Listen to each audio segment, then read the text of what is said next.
കേരളത്തിലെ മൊത്തം PSC ഉദ്യോഗാർത്ഥികളുടെ ഒരു പ്രദീപ് മോത്തല സാറാണ്. ഏഷ്യ ബുക്ക് ഓഫ് റെക്കോർഡ് ജേതാവായ പ്രദീപ് മോത്തലയിലേക്ക് ഈ മനുഷ്യൻ എത്തിപ്പെട്ടത് എങ്ങനെയാണ്? പരീക്ഷ അടുക്കുന്ന ഒരു മാസം ഭയങ്കരമായിട്ട് മെഴുകുതിരിയൊക്കെ കത്തിച്ച് വെച്ചിരുന്ന് പഠിക്കുമായിരുന്നു. നീയൊക്കെ വളർന്ന് വലുതായിട്ട് നമുക്ക് നല്ലൊരു വീടൊക്കെ വെക്കാം എന്ന് പറയുമായിരുന്നു. അച്ഛൻ മരിച്ചപ്പോഴത്തേക്ക് വീട്ടിന്റെ ആ ഒരു താളമൊക്കെ തെറ്റി.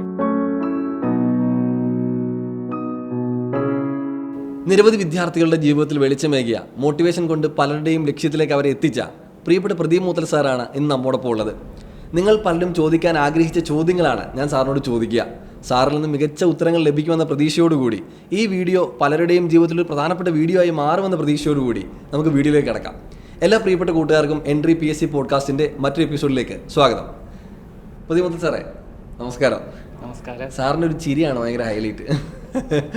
പല വിദ്യാർത്ഥികളും പറയാറുണ്ട് സാറിൻ്റെ നിഷ്കളങ്കമായ ചിരിയിൽ സാറിൻ്റെ ആ ഒരു മോട്ടിവേഷൻ അവർക്ക് ഭയങ്കരമായിട്ട് ഇൻസ്പയർ ആകുന്നുണ്ട്. നമ്മൾ പല വീഡിയോസും നമ്മൾ ചെയ്യുന്ന സമയത്ത് ചിലപ്പോൾ എൻട്രി ആപ്പിലായിരിക്കാം, യൂട്യൂബിലായിരിക്കാം, എല്ലാം തന്നെ ഒരു 5 മിനിറ്റ് സാറിൻ്റെ മോട്ടിവേഷനാണ്.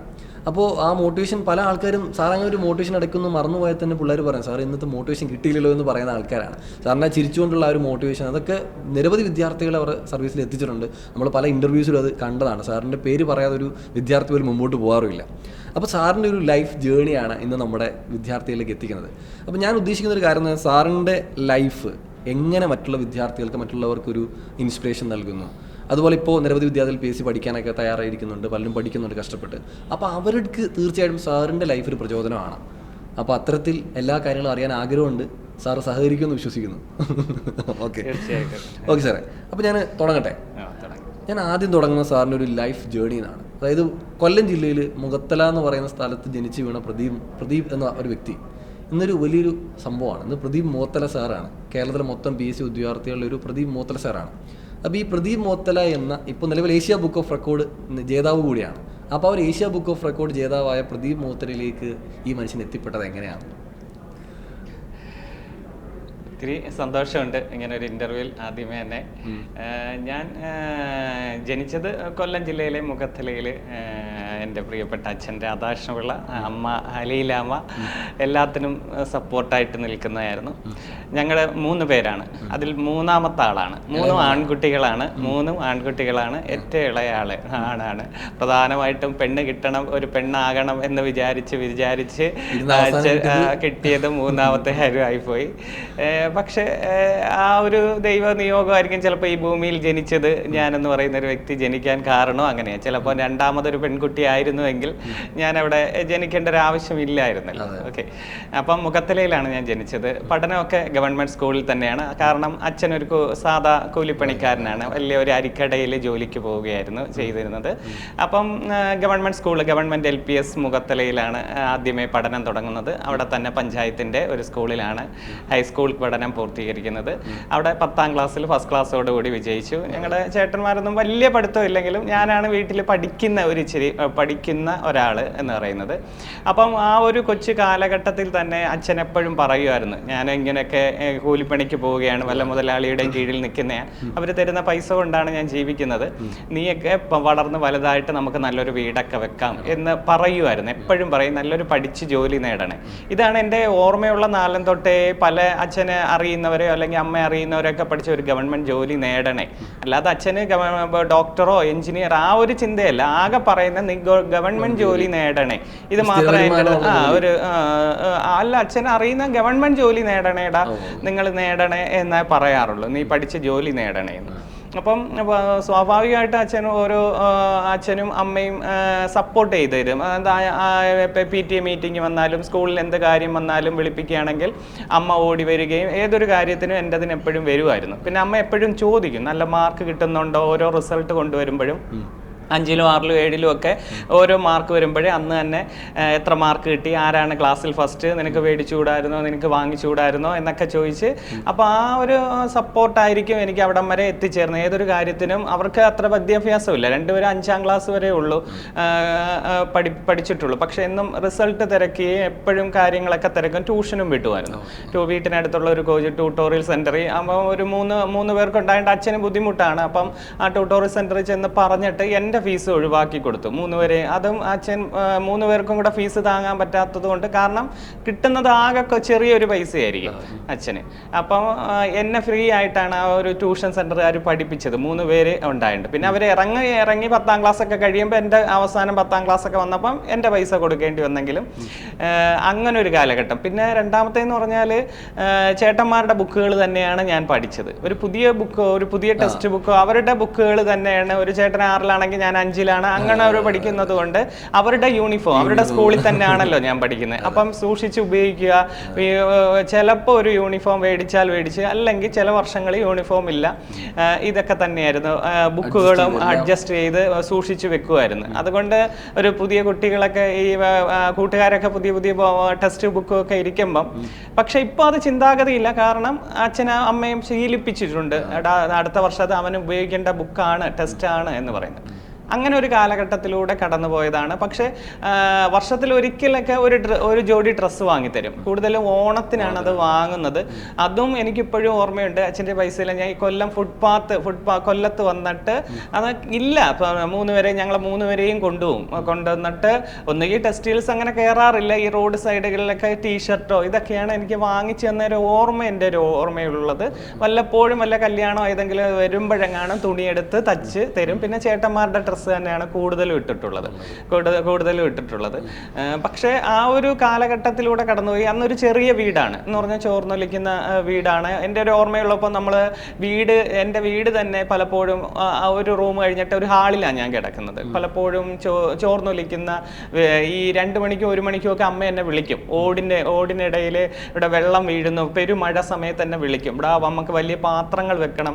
അങ്ങനെ ഞാൻ കിടക്കുന്നിടമൊക്കെ അങ്ങ് വെള്ളം വീടലായിരുന്നു. അങ്ങനെ പാത്രങ്ങൾ വെക്കും. അങ്ങനെ ശീലിച്ച് ഓലക്കാലെടുത്ത് ഓടിൽ വെച്ചാണ് നമ്മൾ ആ ഓടിൻ്റെ ഹോൾ അടച്ചുകൊണ്ടിരുന്നത്. അങ്ങനെ എന്നിട്ട് ഈ അമ്മയൊക്കെ പ്രധാനമായിട്ടും ഈ വലിയ ഫംഗ്ഷന് പോകുമ്പോഴോ അല്ലെങ്കിൽ ഏതെങ്കിലും വീടുകളിൽ നമ്മുടെ ബന്ധു വീട്ടിലൊക്കെ പോകുന്ന റോഡിലൂടെ പോകുമ്പോൾ ഓരോ വീടൊക്കെ കാണിക്കുമ്പം അമ്മ പറയടാ നീ വളർന്നു വന്നിട്ട് ഇങ്ങനെ ഒരു വീടൊക്കെ വെച്ച് തരണേ. അമ്മക്ക് പണ്ടേ ആഗ്രഹമായിരുന്നു ആ വളർന്നു വരുമ്പോൾ നീ നല്ലൊരു 2 നില വീട്. ഇതാണ് അമ്മ ഇടയ്ക്ക് ഓർമ്മ, ഇപ്പോഴും എൻ്റെ മനസ്സ് ഇപ്പോഴും കിടപ്പുണ്ടായിരുന്നു. 2 നില വീടൊക്കെ വെച്ച് തരണേ, നമുക്കോ ഇങ്ങനെയാണ്. അച്ഛൻ എപ്പോഴും പറയുന്നത്, അച്ഛന് സമ്പാദിക്കാൻ അധികം ഇല്ല. അച്ഛൻ പറയുന്നത് 3 ആമ്പിള്ളാരല്ലേ, നിങ്ങൾ വളർന്നു വന്ന് നിങ്ങൾക്ക് ഇഷ്ടമുള്ളത്. അമ്മ ഇപ്പോൾ ഓരോ കാര്യങ്ങൾ ചോദിക്കുമ്പോഴേ നിങ്ങൾ വളർന്നു വന്ന് നല്ല വീടൊക്കെ വെക്ക് എന്നുള്ള രീതിയിലാണ് പറയുന്നത്. അമ്മയും ഈ ഒരു ഓർമ്മയിലാണ് ഞങ്ങൾ വളർന്നുകൊണ്ടിരുന്നത്. അങ്ങനെ 10ാം ക്ലാസ് ഫസ്റ്റ് ക്ലാസ് കിട്ടിയപ്പോൾ എൻ്റെ കൂടെ ഞങ്ങളൊരു 4 പേര് ഒരുമിച്ചായിരുന്നു അവിടെ പൊയ്ക്കൊണ്ടിരുന്നത്. അതിൽ ബാക്കി 3 പേരും അങ്ങ് പരാജയപ്പെട്ടു 10ൽ. ഞാൻ മാത്രം അവിടെ വിജയിച്ചപ്പം പിന്നെ ഞാൻ ഒറ്റപ്പെട്ടു. എനിക്ക് ആ കൂട്ടുകാരില്ല. പിന്നെ ഞാൻ അടുത്ത പഠനത്തിലേക്ക് ഞാനങ്ങ് പോയി, ഹയർ സെക്കൻഡറിയിൽ പോയി. അവിടെയും ഫസ്റ്റ് ക്ലാസ് മേടിച്ച്. അല്ല ആദ്യം ഹ്യൂമാനിറ്റീസ് എടുക്കാൻ കാരണം എനിക്ക് സയൻസ് ആയിരുന്നു ഇഷ്ടം, എൻ്റെ ക്ലാസ്സിൽ പഠിക്കുന്ന പിള്ളേർ. പക്ഷേ അച്ഛനോട് ഏതോ മുതലാളിയും കൂട്ടുകാരും ഒക്കെ പറഞ്ഞു അവൻ സയൻസ് എടുത്താൽ വലിയ എൻജിനീയറിങ് ഇതൊക്കെ. വീട്ടിൽ വന്ന അച്ഛൻ ഇങ്ങനെ ഇടാം നമ്മളെ കൊണ്ട് താങ്ങത്തില്ല, നീ ഇങ്ങനെ എടുത്താൽ 3 പേര് പഠിക്കുന്നു, മറ്റേ ചേട്ടന്മാർ ITIക്കൊക്കെ പോകുന്നു, ഡിഗ്രിക്കൊക്കെ പോകുന്നു, 3 പേരുടെ പഠനം കൊണ്ട് താങ്ങുമെന്ന് എനിക്ക് അറിഞ്ഞുകൂടാ.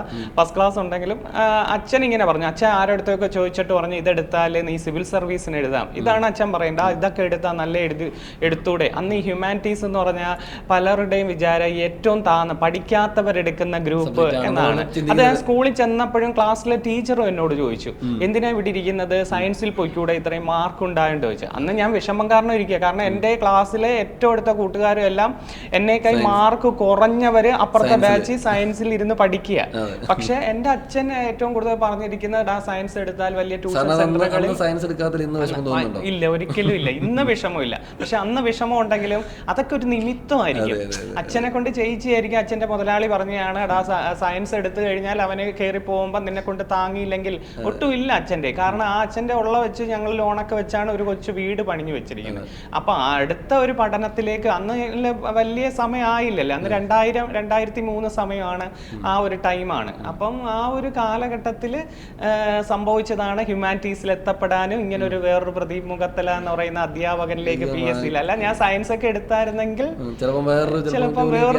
ചിലപ്പം എഞ്ചിനീയറിംഗ് മേഖലകളിലോട്ടോ കാണും പോകും, അല്ലെങ്കിൽ ടെക്നിക്കൽ പരമായിട്ട് പോകും. അതൊക്കെ ഒരു നിമിത്തം തന്നെയായിരിക്കും. അങ്ങനെ ഞാൻ വളർന്നു വന്നു. +2 കഴിഞ്ഞിട്ട് അന്ന് തൊട്ടേ PSC പഠിക്കുമായിരുന്നു. PSC പറയുമെങ്കിലും ജനറൽ നോളജ് പഠിക്കാൻ ഭയങ്കര ഇഷ്ടമായിരുന്നു. 10ാം ക്ലാസ്സിലും ഈ യുറീക്ക പരീക്ഷകൾ സ്കൂളിൽ നടത്തുമായിരുന്നു. ജനറൽ ജിക്കിസ് പ്രോഗ്രാം അതുകൊണ്ട് ഓണത്തിനൊക്കെ ക്ലബ്ബുകളിലൊക്കെ വീട്ടിനടുത്തുള്ള ഓണാഘോഷ ക്വിസ് പ്രോഗ്രാമിന് പോയി പങ്കെടുക്കും. വലിയ അറിവില്ലെങ്കിലും ഡൈജസ്റ്റ് മാത്രമല്ല അടുത്തൊരു ലൈബ്രറി ഉണ്ട് വീട്ടിന്, ഒരു 3 വീട് കയറി കഴിഞ്ഞാൽ അടുത്ത ലൈബ്രറി, അവിടെ പോയി വൈകുന്നേരം ഞാൻ ഇരിക്കുമായിരുന്നു. പത്രം വായിക്കും, അവിടെ വരുന്ന അല്ലാതുള്ള കാര്യങ്ങളെല്ലാം വായിക്കും. ഇങ്ങനെ ഒരു അറിവ് എനിക്ക് ഉണ്ടായിരുന്നു. പിന്നെ ബുക്ക് കൊണ്ടുവന്ന് വലിയ നോവലുകൾ വായിച്ചുള്ള അറിവല്ല, ഇങ്ങനെയുള്ള ഈ ജനറൽ ആയിട്ടുള്ള എന്തെങ്കിലുമൊക്കെ ഉള്ള ബുക്കുകൾ കൊണ്ടുവന്ന് വായിക്കും, നോട്ട് എഴുതുമായിരുന്നു. പത്രം അവിടെ പോയിരുന്നാ വായിക്കുന്നത്. അങ്ങനെ ഒരു അറിവുണ്ടായിട്ട് പല ഹിസ് പ്രോഗ്രാമിനും പ്രൈസ് കിട്ടി തുടങ്ങി. അപ്പോഴത്തേക്ക് എനിക്കൊരു ഇഷ്ടം തോന്നി തുടങ്ങി. അന്നേ സ്കൂൾ കാലഘട്ടത്തിലെ GK-യിൽ ഇഷ്ടമായിരുന്നു. 10ാം ക്ലാസ്സിലും പിന്നെ +2-ലും പിന്നെ ഇഷ്ടംപോലെ പ്രൈസ് ഒക്കെ കിട്ടി. ഒരു ഏറ്റവും കൂടുതൽ വഴിത്തിരിവായത് ഒരു +2 കഴിഞ്ഞ ഒരു ജംഗ്ഷനിൽ അന്ന് ഗോൾഡ് കോയിൻ ആയിരുന്നു. അന്ന് ആ ചരിത്രത്തിൽ ആദ്യമായിട്ട് എനിക്ക് ഗോൾഡ് കോയിൻ കിട്ടി. ഹിസ് പ്രോഗ്രാമിൽ ഫസ്റ്റ് കിട്ടുന്ന ആൾക്ക് ഗോൾഡ് കോയിൻ എന്ന് പറഞ്ഞാൽ 1 ഗ്രാമാണ്, 1 ഗ്രാം പോലും ഇല്ല, അന്ന് 1 ഗ്രാം പോലും ഇല്ല. പക്ഷെ ഗോൾഡ് കോയിൻ സമ്മാനമുണ്ട്. തുടർച്ചയായ ഒരു ഇതായിരുന്നു. 31 ദിവസത്തിൽ 31ാമത്തെ ടോപ്പ് വരുന്ന ആള് അന്ന് മുതൽ ഇന്ന് വരെ ഏറ്റവും അത് എനിക്ക് അടിക്കുകയും ചെയ്തു. അന്ന് തൊട്ട് എനിക്ക് GK-യിൽ ഞാൻ ഇത്രയും വലിയ ചേട്ടന്മാരോടൊക്കെ മത്സരിച്ചിട്ട് കിസ് പ്രോഗ്രാമിൽ എനിക്ക് കിട്ടി. അന്ന് തൊട്ടേ ഞാൻ ബുക്കുകൾ എടുത്ത് ഇത് പഠിക്കും. അങ്ങനെ ഡിഗ്രിക്ക് ഫാത്തിമയിൽ കിട്ടി. +2-ന് ഹ്യൂമാനിറ്റീസിൽ ഫസ്റ്റ് കിട്ടിയപ്പം ഡിഗ്രിക്ക് ഫാത്തിമയിൽ കിട്ടി. ഫാത്തിമ മാതാ നാഷണൽ കോളേജിൽ കിട്ടുകയും അവിടെ വന്നപ്പോഴാണ് എനിക്ക് വഴിത്തിരിവായത്. കൊല്ലം എന്താണ്, കൊല്ലം സിറ്റി എന്താണെന്നൊക്കെ അറിയാൻ തുടങ്ങി. അന്ന് ട്രെയിൻ പോലും ഞാൻ ഒരു ട്രെയിനിൽ ഇതുവരെ കയറിയിട്ടില്ല. 10-ലൊക്കെ വെച്ച് എൻ്റെ ക്ലാസ് ടീച്ചറൊക്കെ കൊല്ലം ഈ റെയിൽവേ സ്റ്റേഷൻ എന്താണ്, ട്രെയിൻ അകം എന്താണെന്നും എനിക്ക് അറിഞ്ഞുകൂടാ. കൊണ്ടുപോകാനും ഇല്ല, എങ്ങും പോകാനും ഇല്ലല്ലോ. പിന്നെ ഡിഗ്രിക്ക് വന്നിട്ട് തേടി ഈ ഫാത്തിമ മാതാ നാഷണൽ കോളേജ് റെയിൽവേ സ്റ്റേഷന് തൊട്ടടുത്ത ജംഗ്ഷനാണ്. അപ്പോഴാണ് ഈ ട്രെയിനെല്ലാം എന്താണ് അവിടെ പോയി കാണുന്നത്. അങ്ങനെ ആ ജംഗ്ഷനിൽ ഈ റെയിൽവേ സ്റ്റേഷൻ കഴിഞ്ഞുള്ള ജംഗ്ഷനിലെ കൊല്ലം പബ്ലിക് ലൈബ്രറി ബസ് റൂട്ട് അങ്ങനെയായിരുന്നു. ബസ് ഞാൻ നടന്ന് ബസ് സ്റ്റോപ്പിൽ ചെല്ലുന്നത്. അപ്പോൾ ഈ ലൈബ്രറി കണ്ട് ശീലിച്ചു. അപ്പം ക്ലാസ്സിലെ മെയിൻ ടീച്ചർ എന്നെ ഭയങ്കര ഇഷ്ടമായിരുന്നു. കോളേജിലെ ലീല മിസ് എന്നായിരുന്നു. ലീല മിസ് ഭയങ്കര ഇഷ്ടം. അപ്പോൾ എൻ്റെ അടുത്ത് പറയും, പ്രദീപ ഇവിടുത്തെ ബുക്ക് മാത്രമല്ല ലൈബ്രറികളിലൊക്കെ പോയിരുന്ന്, പബ്ലിക് ലൈബ്രറി പോയിരുന്ന് നല്ല എക്കണോമിക്സിൻ്റെ, അന്ന് എക്കണോമിക്സിൻ്റെ കാര്യം പോയിരുന്ന് ബുക്കൊക്കെ പോയി അവിടുത്തെ അഡ്മിഷൻ എടുക്കാൻ പറഞ്ഞു. അങ്ങനെ ഞാൻ ആദ്യമൊന്നും ചിന്തിച്ചില്ല. എന്നാൽ 2-3 മാസം കഴിഞ്ഞപ്പോഴത്തേക്ക് എൻ്റെ മനസ്സിൽ വന്നു നമുക്ക് ലൈബ്രറി പോയിരുന്ന് പഠിക്കാം. അപ്പോൾ ആ ഇടയ്ക്ക് ആരോ എൻ്റെ അടുത്ത് പറഞ്ഞു, ഈ PSC പഠനം, വലിയ വലിയ പരീക്ഷ, സിവിൽ സർവീസ് പരീക്ഷയ്ക്കൊക്കെ ലൈബ്രറിയിലാണ് എല്ലാവരും ഇരുന്ന് പഠിക്കുന്നത്. അങ്ങനെ നടന്നു പോകുന്ന വഴിക്ക് ഒരു ദിവസം പബ്ലിക് ലൈബ്രറി കയറി അന്വേഷിച്ചു ഇതെങ്ങനെയാണ് അഡ്മിഷൻ എടുക്കേണ്ടത്. അപ്പോൾ അവർ പറഞ്ഞു വലിയ ഫോർമാലിറ്റീസ് ഇല്ല, സ്റ്റുഡൻ്റ് ആയതുകൊണ്ട്. അങ്ങനെ കയറി അഡ്മിഷൻ എടുത്തു. അഡ്മിഷൻ എടുത്തിട്ട് ഞാൻ അകത്ത് കയറി. വെളിയിൽ ഫ്രീ ആയിട്ട് ഇടാം, അഡ്മിഷൻ എടുക്കാത്തവർക്ക് വെളിയിൽ ഇരിക്കാം. അകത്ത് കയറണമെങ്കിൽ ഈ കാർഡ് ഉണ്ടാവണം. കയറി ഞാൻ 2ാമത്തെ നിലയിൽ കയറിയപ്പോഴാണ്, 3 നിലയാണ്. 2ാമത്തെ നിലയിലാണ് ഈ PSC. ഞാൻ ഡിഗ്രിക്ക് പഠിക്കുകയാണ്. ഡിഗ്രിക്ക് പഠിക്കുന്ന ഒരു ദിവസം വൈകുന്നേരമോ അല്ല സ്ട്രൈക്ക് സമയത്തോ ഒരു ദിവസമാണ് അവിടെ ചെല്ലുന്നത്. 2ാമത്തെ നിലയിൽ പോയിരുന്നപ്പം ഈ ബുക്കുകൾ, PSC ബുക്കുകളും UPSC ബുക്കുകളും എല്ലാം അവിടെ ഇരിക്കുന്നത്. എക്കണോമിക്സിൻ്റെ ബുക്ക് തിരക്കിയാണ് ഞാൻ കയറുന്നത്. അപ്പോൾ ഒരു ബുക്ക് എടുത്ത് വെച്ച് ഞാൻ സ്വാഭാവികമായിട്ടും ബുക്ക് എടുത്ത് വെച്ച് അവിടെ ചെയറും ടേബിളുകളും ഇഷ്ടംപോലെ ഉണ്ട്. എടുത്ത് വെച്ച് പഠിക്കാൻ തുടങ്ങി. പഠിക്കാനല്ല, വായിച്ചു, സിമ്പിളായിട്ട് വായിക്കാൻ തുടങ്ങി. വായിച്ച് ഇത് കൊള്ളാലോ, ഒത്തിരി ബുക്ക്. ആദ്യത്തെ ഒരു അത്ഭുതമല്ലേ. അങ്ങനെ ഇരിക്കെ തൊട്ടടുത്ത് വേറൊരു ചേട്ടൻ ഇരുന്ന് പഠിക്കുന്നു. ഞാൻ ഇടവിട്ട് ചെല്ലുന്നുണ്ട്. ഈ ചേട്ടൻ എന്നെ ഭയങ്കര ഇഷ്ടമായി, എന്താ എടുക്കുന്നത് ഇതൊക്കെ തന്നെ. അപ്പോൾ ഈ ചേട്ടനാണ് എന്നോട് പറഞ്ഞത്, നീ ഇനി എത്ര ഡിഗ്രി എന്ന് പറഞ്ഞാലും അവസാനം എത്തേണ്ടത് PSC പരീക്ഷകളാണ്, ഇപ്പോഴേ പഠിച്ചു തുടങ്ങാൻ എൻ്റെ അടുത്ത് പറഞ്ഞു. ഡിഗ്രിക്ക് പഠിക്കുമ്പോഴേ PSCയിൽ എന്താണ് GK മാത്രം പഠിക്കരുത്. ഞാൻ എന്തെങ്കിലുമൊക്കെ ഡൗട്ട് ചോദിക്കും. ഇങ്ങനെ അടുത്തടുത്ത് ചെയറും ടേബിളും കിടക്കുകയാണ്. ചെന്നിരിക്കുമ്പോൾ ഡൗട്ട് ചോദിക്കും. ഇടയ്ക്ക് ചെല്ലുന്ന ദിവസം ഈ ചേട്ടനെ കാണുകയും ചെയ്യും, ഈ ചേട്ടൻ ചിരിക്കുകയും ചെയ്യും. അപ്പോൾ ഈ ചേട്ടൻ ഇപ്പോൾ എക്സൈസ് ഇൻസ്പെക്ടറാണ് അന്ന് കയറിയത്. എന്നാൽ ഈ ചേട്ടൻ എന്നോട് പറയും പിന്നെ GK പഠിച്ചോണ്ട് GK ബുക്ക് എടുത്ത് വെച്ചു. അപ്പോൾ എന്നെ കൊണ്ടുവന്ന് കാണിച്ചു ഷെൽഫ്. ഇവിടെയാണ് PSCയുടെ ബുക്കുകളെല്ലാം ഇരിപ്പുണ്ട്. അവിടെ ചെന്നപ്പോഴാണ് ഒരു ലോകമാണ്. അതിന് ഇംഗ്ലീഷ് സെപ്പറേറ്റ്, മാത്സ് സെപ്പറേറ്റ്. ഈ ചേട്ടൻ പറഞ്ഞു, കേട്ടാ ഇംഗ്ലീഷ്, മാത്സ്, മലയാളം ഇതെല്ലാം ഒരുമിച്ച് കൊണ്ടുപോയാലേ നിനക്ക് PSC പരീക്ഷ കിട്ടത്തുള്ളൂ, അതുകൊണ്ട് അതും പഠിക്കണേ എന്ന് പറഞ്ഞു. അങ്ങനെ ഇടവിട്ട് കാണുമ്പോൾ ഈ ചേട്ടൻ PSCയെ കുറിച്ചൊക്കെ പറഞ്ഞു തരും. നല്ലോണം പഠിക്കണം, GK അത്ര വർക്ക് ചെയ്യുന്നെങ്കിലും ഈ മേഖല ഒരുമിച്ച് കൊണ്ടുപോകണേ എന്ന് പറഞ്ഞു. അങ്ങനെയാണ് വഴിത്തിരിവായി ഇഷ്ടപ്പെട്ട്. എന്ന് സ്ട്രൈക്ക് ഉണ്ടോ ആ സ്ട്രൈക്കുള്ള ദിവസം നേരത്തെ ഞാൻ അങ്ങില്ല. വീട്ടിൽ ചെല്ലാതെ വീട്ടിൽ അമ്മയെടുത്ത് നേരത്തെ പറയും, ചെന്നിട്ട് പോകും. പിന്നെ ഈ വീട്ടിലെ +2 കഴിഞ്ഞ ഉടനെ അച്ഛൻ മരിച്ചായിരുന്നു. അച്ഛന് ഇച്ചിരി വെള്ളോടിയൊക്കെ ആയിരുന്നു, എന്നാലും ബ്ലഡ് വൊമിറ്റ് ചെയ്ത് കരള്. അന്നേ ഡോക്ടർ പറയുമായിരുന്നു അച്ഛൻ കൂട്ട് സെറ്റ് കൂടി എന്നാലും അച്ഛൻ എല്ലാം കാര്യം നോക്കുമായിരുന്നു, ഇല്ല എന്ന് പറയുന്നില്ല. പക്ഷെ അച്ഛൻ മരിച്ചപ്പോഴത്തേക്ക് വീട്ടിൻ്റെ ആ ഒരു താളമൊക്കെ തെറ്റിയപ്പം ചേട്ടനൊക്കെ പഠിത്തം നിർത്തി. ചേട്ടൻ പഠിത്തം നിർത്തി സാധാ ജോലിക്ക് ഇറങ്ങി തിരിച്ച്. വിളിച്ച്. എന്നിട്ട് എനിക്കും അവസ്ഥയൊന്നുമില്ല. അപ്പോൾ അമ്മ ട്യൂഷൻ എടുക്കാൻ 2 കുട്ടികൾ, കൊച്ച് LKG കുട്ടികളാണ് ആദ്യമായിട്ട് വരുന്നത്. LKG സ്റ്റുഡൻറ്റ്, ഒരു 2ാം ക്ലാസ്, ഒരാൾ 2ാം ക്ലാസ്, ഒരു LKG, ഒരു വീട്ടിലേക്കാണ് വിളിക്കുന്നത്. അന്ന് അമ്മ പറയണ്ട ട്യൂഷനൊക്കെ എടുക്ക് എന്ന് പറയുന്നത്. +2 വെക്കേഷൻ ആണ് അന്ന് എടുക്കുന്ന, +2 വെക്കേഷൻ. അപ്പം ഞാൻ വൈകുന്നേരം അവരെ വിളിച്ച് പഠിപ്പിക്കാൻ തുടങ്ങി. അങ്ങനെ പഠിപ്പിക്കാൻ തുടങ്ങി. അന്ന് അവർ 50 രൂപയാണ് പൈസയായിട്ട് തന്നത്. ഒരു മാസത്തെ ഫീസായിട്ട് 50 രൂപ എനിക്ക് പൈസയായിട്ട്. ആദ്യത്തെ 2 സ്റ്റുഡൻറ്റ്, ഒരു വീട്ടിലെ തന്നെ 2 സ്റ്റുഡൻറ്റ് പഠിക്കാൻ തുടങ്ങി. അങ്ങനെ അവര് കുറച്ച് ആളായപ്പം വേറെ ഒരു LKG ഈ ക്ലാസ്സിൽ കഴിക്കുന്ന ഇരിക്കട്ടെ എന്ന് പറഞ്ഞു വന്നു. അങ്ങനെ 2 പേരായി, അവർ 3 പേരായി. അങ്ങനെ കോളേജ് തുറന്നപ്പോൾ ഞാൻ വൈകുന്നേരം ക്ലാസ് തുടങ്ങി. അപ്പോൾ ഒരു 5-6 പേരായി കുറച്ച് ദിവസം കഴിഞ്ഞപ്പോഴത്തേക്ക്. അപ്പോൾ ആ ഒരു ടൈം വെച്ച് തീർച്ചയായിട്ടും പിന്നെ സ്കൂൾ കുട്ടികളെ അങ്ങനെ ഫസ്റ്റ് ഇയർ സെക്കൻഡ് ഇയർ പഠിക്കുമ്പോൾ തന്നെ അടുത്തുള്ള ഒരു ട്യൂട്ടോറിയൽ സെന്ററുകാർ എന്നെ വിളിച്ചായിരുന്നു. കൊച്ചു 5ലും 6ലും 7ലും ക്ലാസ് എടുക്കാൻ പറഞ്ഞ് വിളിച്ച്. അതൊക്കെ മാറ്റമുണ്ട്. ടെസ്റ്റ് അന്ന് സോഷ്യൽ സ്റ്റഡീസ് പഠിപ്പിക്കാനാണ്, സോഷ്യൽ സ്റ്റഡീസും സയൻസും എടുക്കാൻ പറഞ്ഞു. അന്ന് അധികം സാറുമാരില്ലല്ലോ. അപ്പൊ ഞാൻ അതൊക്കെ ഭയങ്കര മാറ്റമാണ്. ഈ ലൈബ്രറി ചെന്നിരുന്ന് പഠിച്ച് പറ്റുന്ന ദിവസം, കൂടുതലും ഞാൻ പറ്റുന്ന ദിവസം ഈ കോളേജ് 3:45 വിടുമായിരുന്നു. അപ്പം ഞാൻ നേരെ ലൈബ്രറിയിൽ അങ്ങ് പോകും. പറ്റുന്ന ദിവസം പോയിട്ട് 8 മണിക്ക് ലൈബ്രറി അടയ്ക്കും. അതുവരെ അവിടെ ഇരുന്ന് അങ്ങ് പഠിച്ചു. കാരണം പഠിക്കുകയല്ല, ബുക്ക് എടുത്ത് വെച്ച് പഠിക്കുക ഭയങ്കര ഇഷ്ടമായിരുന്നു. ചെല്ലുക, ഈ കോളേജിൽ എൻ്റെ കൂട്ടുകാർ കറങ്ങി നടക്കുക, വൈകുന്നേരം കുറേ കഴിഞ്ഞിട്ട് പോവുക, സിനിമ കാണുക, ഇതിലൊന്നും ഞാൻ അധികം ഇടപെടാൻ നിന്നില്ല. കാരണം എൻ്റെ 2-3 കൂട്ടുകാർ ഇച്ചിരി പണമുള്ളവരാണെങ്കിലും അവരൂടെ പോയാൽ ഞാനും എന്തെങ്കിലും ചിലവാക്കണം. ഇതാ എൻ്റെ മനസ്സിൽ കിടക്കുന്നത്. എല്ലാ ദിവസവും അവന്മാർ ക്യാൻറ്റീനിൽ കൊണ്ടുപോകുക, ഫുഡ് മേടിക്കുക, സിനിമ കാണാൻ പൈസ എടുക്കുക, അത് എൻ്റെ കയ്യിലില്ല. ആകെ തരുന്നത് 1 രൂപ അങ്ങോട്ടും 1 രൂപ ഇങ്ങോട്ടും, 2 രൂപയാണ് ഒരു ദിവസം. ഒരു 5 രൂപ തൊട്ട് എപ്പോഴും എൻ്റെ ബാഗിൽ ഡ്രോയിൽ ഇട്ടേക്കും. കാരണം എവിടെങ്കിലും വെച്ച് വണ്ടി ഓഫായി പോയ, ബസ് നിർത്തിപ്പോയ തിരിച്ച് വേറൊരു വണ്ടി കയറണ്ടേ. അതുകൊണ്ട് ഒരു കൊച്ചു ഡ്രോയിൽ ഒരു 5 രൂപയുടെ ഇപ്പോഴും നല്ല ഓർമ്മയുണ്ട്. അല്ലാതെ എല്ലാ ദിവസവും 1 രൂപ അങ്ങോട്ട് 1 രൂപ ഇങ്ങോട്ട്, ഇതാണ് എൻ്റെ ജീവിത അല്ലേ. പിന്നെ ഫുഡിൻ്റെ കാര്യത്തിലും ഇതാണ്. ആകെ അമ്മ ഈ തയ്യൽ പണിയെടുത്ത് ജീവിക്കല്ലേ, ആകെ കിട്ടുന്ന വരുമാനം എന്ന് പറയുമ്പോൾ ആ ഒരു ചോറ് ചിലപ്പം തലേന്ന് വെച്ച മീൻകറി ചൂടാക്കി തരും. ഇതാണ് മീൻകറി ചൂടാക്കി തരും, ചിലപ്പം ചമ്മന്തി. ഇതാണ് കൂടുതലും. കൂട്ടുകാരുണ്ടെങ്കിൽ എന്തെങ്കിലും തന്നാ. അതൊന്നും എനിക്ക് വിഷമമായിട്ട് പറയുകയല്ല. അങ്ങനെയാണ് എൻ്റെ വീട്ടിലെ സാഹചര്യം. രാവിലെ പോകണം, അമ്മയെ കൊണ്ട് അധികം ആഹാരം ഉള്ളത് കഴിക്കുക എന്നുള്ള രീതിയിലേക്ക് പോയി. ഈ ഇരിക്കുന്ന പലരുടെയും സാഹചര്യങ്ങൾ കോളേജിൽ പഠിച്ചപ്പോഴും സ്കൂളിൽ പഠിച്ചപ്പോഴും ഇതൊക്കെ തന്നെയാണ്. ആ സാഹചര്യം മോശമായത് കൊണ്ടായിരിക്കും. ഇപ്പോഴത്തെ കുട്ടികൾക്ക് അത്രയൊന്നുമില്ല. അല്ല, അങ്ങനെ ഈ ലൈബ്രറികളിൽ നിന്നുള്ള ഒരു പഠനമാണ് PSCയിൽ വഴിത്തിരിവാണിരുന്നത്. കോളേജ് ജീവിതത്തിലും മറ്റുള്ള സന്തോഷങ്ങൾ കുറച്ചിട്ട് ഞാൻ ഇതിലോട്ട് ഇറങ്ങിയിട്ടുണ്ട്. ഇത്രയും നേരത്തെ PG ഞാൻ ഡിസ്റ്റൻസ് ആയിട്ട് എടുക്കാൻ നിന്ന് പഠിച്ചുകൊണ്ടിരിക്കുമ്പോഴാണ് ജോലിയിൽ കയറുന്നത്.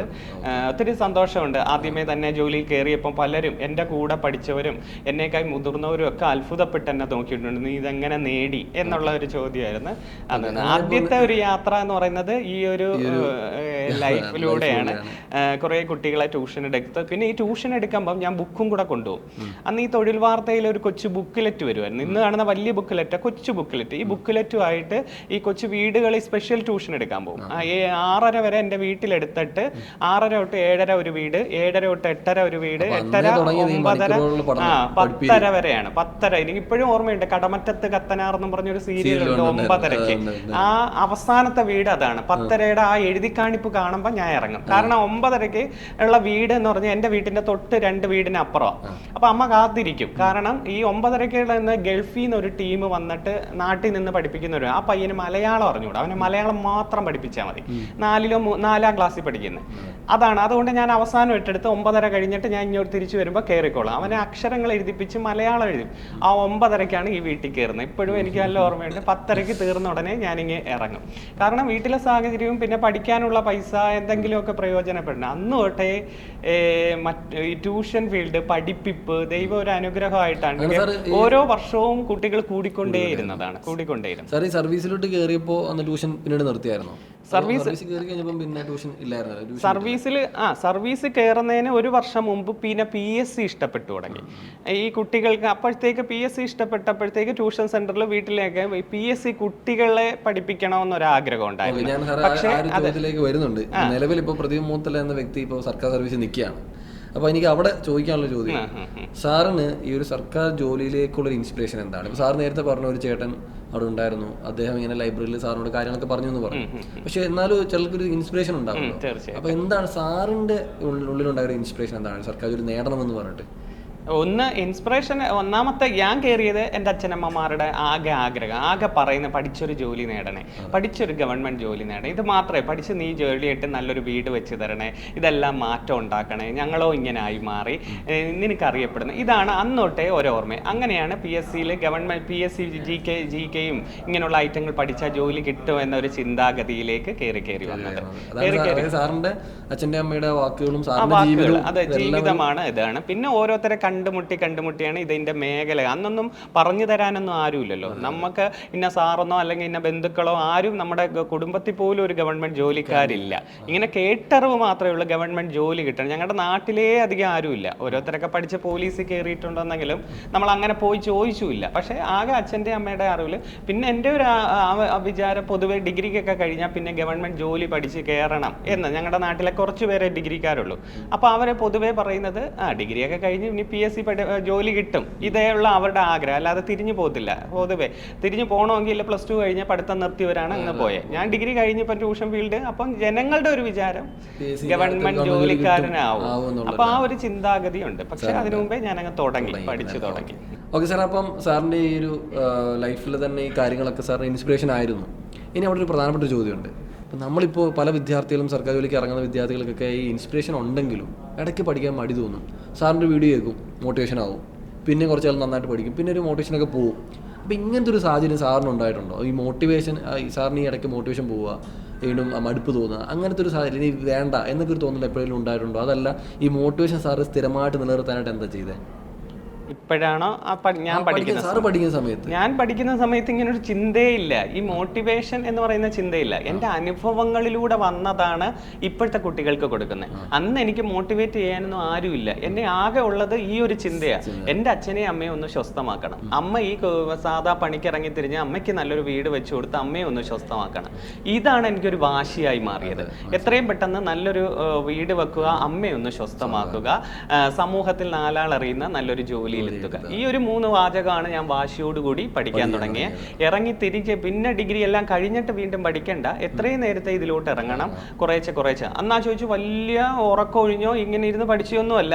പക്ഷെ എല്ലാ ടോപ്പിക്കും ഒരേപോലെ പഠിച്ചു. എന്തൊക്കെയാണ് PSCക്ക് വേണ്ടതെന്ന് മനസ്സിലാക്കി ഇന്ന ഇംഗ്ലീഷ് വേണം, മാത്സ് വേണം. അതിന് ഈ പലരും ഇറങ്ങിത്തിരിക്കുമ്പോൾ കുറേ GK പഠിച്ചാൽ ഏതാണ്ട് കിട്ടുമെന്ന ഒരു പണ്ട് വിചാരം ഉണ്ടായിരുന്നു. പക്ഷെ അങ്ങനെയല്ല. ഞാൻ ഇറങ്ങിത്തിരിച്ചപ്പം ഞാൻ ലൈബ്രറി ഓരോരുത്തരടുത്ത് പരിചയപ്പെട്ടപ്പോൾ ഇത് 3 ഒരേപോലെ കൊണ്ടുപോയാൽ 100 എന്ന ലക്ഷ്യമല്ലല്ലോ. അപ്പൊ ആ ഒരു നല്ല കട്ട് ഓഫിനേക്കാൾ ഒരു 10 മാർക്കെങ്കിലും കൂടി നിൽക്കണം എന്നുള്ള ലക്ഷ്യത്തിൽ വേണ്ടി എല്ലാ മേഖലയും ഒരേപോലെ പഠിച്ചത് കൊണ്ടാണ് ഞാൻ ഇത്രയും മാറിയത്. അപ്പൊ അതുകൊണ്ട് അന്ന് മോട്ടിവേറ്റ് ചെയ്തു തരുന്നില്ല.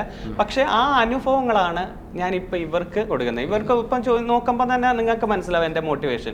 വലിയ ആൾക്കാർ പറയുന്ന കോട്സോ അല്ലെങ്കിൽ അങ്ങനെയുള്ള സെന്റൻസ് ഒന്നുമല്ല. എൻ്റെ അനുഭവവും എനിക്ക് കിട്ടിയ സന്തോഷങ്ങളും എനിക്ക് മുമ്പ് ഉണ്ടായതും ഇപ്പോൾ ഉണ്ടായത് ഇത് പറയുന്നതാണ്. അതിനെ ഇപ്പം ജനങ്ങള് നമ്മളെ ഉള്ളാര് കുട്ടികൾ മോട്ടിവേഷൻ എന്നങ്ങ് പറഞ്ഞുണ്ടാക്കിയതാ. അവരോട് ഞാനങ്ങ് സംസാരിക്കുകയാണ് ചെയ്തത്. അതാണ് അവര് പേരിട്ടതാണ് പ്രദീപ് സാറിന്റെ മോട്ടിവേഷൻ. അത് വേറൊരു മോട്ടിവേഷൻ ആളായ ഒരാൾ കേൾക്കുകയാണെങ്കിൽ ഇത് വെറും ലോക്കലാണ് എന്ന് അവർക്ക് തന്നെ അറിയാം. ഇത് സിമ്പിൾ ആയിട്ട് ഒരു കുട്ടിയോട് സാർ ഉള്ളി എന്ന് പറയുന്നത് കൊണ്ടാണ് പല വിദ്യാർത്ഥികൾ ഇത് ഏറ്റെടുക്കുന്നത് എന്നുള്ളതാണ് യാഥാർത്ഥ്യം എന്ന് പറയുന്നത്. ഇനി സാറ് ആദ്യമായിട്ട് എഴുതിയ PSC പരീക്ഷ ഏതാ? ആദ്യമായിട്ട് എഴുതിയത് PSC പരീക്ഷ LD ക്ലർക്ക് പരീക്ഷയായിരുന്നു. ഫസ്റ്റ് LD ക്ലർക്ക് പരീക്ഷയാണ് എഴുതിയത്. ഇല്ല, കിട്ടിയില്ല. LD ക്ലർക്ക് പരീക്ഷ ഡിഗ്രിക്ക് പഠിച്ചുകൊണ്ടിരിക്കുമ്പോഴാണ് അയക്കുകയാണെങ്കിൽ ആ ലിസ്റ്റിൽ വന്നെങ്കിൽ എടുത്തില്ല. ലിസ്റ്റിൽ വന്നെന്ന് പറഞ്ഞാൽ റാങ്ക് താഴെയായിരുന്നു. അന്ന് 2000 പേരുടെയൊക്കെ ലിസ്റ്റ് ഇടുമായിരുന്നല്ലോ. റാങ്ക് 1000 സംതിങ് എങ്ങാണ്ടായിരുന്നു എന്ന് തോന്നുന്നു, 1200 എങ്ങാണ്ടായിരുന്നു. പക്ഷേ അന്നൊരു റാങ്ക് ലിസ്റ്റ് വന്നപ്പോൾ അത്ഭുതമാണ്, ഒരു മനസ്സിൽ സന്തോഷം എന്ന് പറഞ്ഞാൽ അന്ന് ആ അടുത്ത കാലത്ത് ഞാനിങ്ങനെ വരുമ്പം അവിടുത്തെ ട്യൂട്ടോറിലെ സാർമാർ, വലിയ വലിയ സാർമാർ, ഞാൻ അന്ന് കൊച്ചു ചെറുക്കന്, സാർമാരൊക്കെ രാത്രി ഇരുന്ന് പരീക്ഷ അടുക്കുന്ന ഒരു മാസം ഭയങ്കരമായിട്ട് മെഴുകുതിരിയൊക്കെ കത്തിച്ച് വെച്ചിരുന്ന് പഠിക്കുമായിരുന്നു. അപ്പം ഞാനും ഇവരെ കൂടെ, ഞാനന്ന് കൊച്ചു പയ്യനാണ്, ഇവരൊക്കെ ഈ സാറുമാർ എന്നെ പഠിപ്പിച്ച സാറുമാരാ ഇവരിന്ന്. ഞാൻ അമ്പലത്തിലൊക്കെ തൊട്ടടുത്ത അമ്പലം മോത്തല ക്ഷേത്രം, മോത്തല മുരാരി ക്ഷേത്രം എല്ലാ ദിവസവും പോയി തൊഴും. ആ ഒരു പ്രായം ഒരു ദിവസവും ഞാൻ മുടങ്ങിയിട്ടില്ല. പലരും എന്നെ കളിയാക്കിയിട്ടുണ്ട് എന്ന്, അതൊന്നും ഞാൻ കേൾക്കാറില്ല. +2 വെക്കേഷൻ തൊട്ട് എല്ലാ ദിവസവും അമ്പലത്തിൽ പോയി തൊഴുത് അങ്ങനെ അങ്ങ് ശീലിച്ചവനായി. ട്യൂഷൻ ഇല്ലാത്ത ദിവസമൊക്കെ തിരിച്ചു വരുന്ന വഴിക്ക് ഇവരിരുന്ന് പഠിക്കുന്ന കാണാം. അങ്ങനെ ഞാനും ഇവരൂടെ കയറി കേൾക്കുമായിരുന്നു. അന്നില്ല GK ഇഷ്ടമായതുകൊണ്ട് ഇവര് GK വായിക്കത്തുള്ളൂ. GK ഓരോ ടോപ്പിക് എടുത്ത് വെച്ച് പരീക്ഷ അടുക്കുന്ന സമയത്തെ ഇവര് പഠിത്തമുള്ളൂ ഈ സാറുമാര്. ഇവരാരും വന്നില്ല, ഞാൻ വന്നു. ഒന്ന് കാരണം ഇതാ, ഞാൻ എല്ലാ മേഖലയും ഒരേപോലെ അവിടെ നിന്ന് പഠിച്ചു. ഇവിടെ ഇല്ല GK മാത്രം പഠിച്ചു, ഏതാണ്ട് അറ്റവും മൂലം മറ്റു സാർമാര് പഠിക്കുന്നതെന്നുള്ളത്. പക്ഷെ റിസൾട്ട് വന്നപ്പം പ്രദീപ് ഉണ്ട്, അത് ഇവർക്ക് ഭയങ്കര, ഞാൻ ലിസ്റ്റിലുണ്ട് എന്നാണ്. അത് ഭയങ്കര ഒരു സന്തോഷമായി. അന്നോട്ടേ അങ്ങനെ ഒരു വാശിയായിരുന്നു. ആദ്യം കിട്ടുന്ന ലാബ് അസിസ്റ്റന്റ് ആണ്, ഹയർ സെക്കൻഡറി സ്കൂളില് ലാബ് അസിസ്റ്റന്റ്. ജോയിൻ ചെയ്ത് മാവേലിക്കര ബോയ്സ് ഹയർ സെക്കൻഡറി സ്കൂളിൽ. എപ്പോഴും ജീവിതത്തിൽ മറക്കാൻ പറ്റാത്ത ജോലികളിൽ ഒന്നാണ് ആ കുട്ടികളുടെ സ്നേഹം. അവിടെ ചെന്നൈയിൽ ശേഷം അന്ന് എനിക്ക് 49 റാങ്ക് ആയിരുന്നു. ആലപ്പുഴ ജില്ലയിലാണ് ഞാൻ എഴുതിയത്. അന്ന് എഴുതി 49 റാങ്ക്. ആദ്യം വിളിച്ചു, മാവേലിക്കര ബോയ്സ് ഹയർ സെക്കൻഡറി വന്നു. ഞാൻ ഇവിടുന്ന് ട്രെയിനിൽ കയറി മാവേലിക്കര ഇറങ്ങും. എന്നിട്ട് സ്കൂളിൽ ചെന്നതിന് ശേഷം അവിടെ ആൺസാർമാരില്ല. അവിടെ ആകെ 9 ടീച്ചർമാരും ഒരു പ്രിൻസിപ്പൽ ആൺസാറും പിന്നെ ഞാൻ ചെല്ലുമ്പോഴാണ്.